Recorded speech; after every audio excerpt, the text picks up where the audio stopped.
আপনার সিম কার্ডটি যদি কেউ হ্যাক করে থাকে তাহলে বুঝবেন কিভাবে, আজকে আমি আপনাদেরকে দেখিয়ে দিব।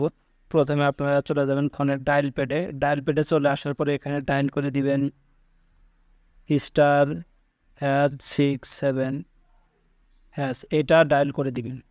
এটা ডায়াল করে দেওয়ার পরে এখানে কিন্তু একটা এসএমএস আসবে, দেখতে পাচ্ছেন এখানে কিন্তু একটা এসএমএস চলে আসছে।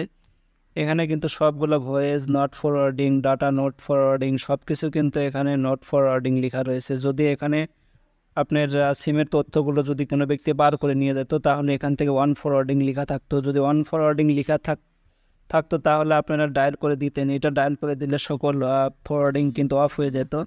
তো আমি আপনাদেরকে দেখিয়ে দেবো কীভাবে যদি ফরওয়ার্ডিং হয়ে থাকে এটা অফ করবেন। #002#, এটা কিন্তু আপনারা ডায়াল করে দেবেন। এটা ডায়াল করে দিলেই সকল ফরওয়ার্ডিং অফ হয়ে যাবে। তো ভিডিওটা যদি আমার ভালো লাগে অবশ্যই আমার ফেসবুক পেজটিকে ফলো করবেন এবং যারা আমার ইউটিউব থেকে দেখছেন অবশ্যই সাবস্ক্রাইব করে সাথে থাকবেন। ধন্যবাদ সবাইকে।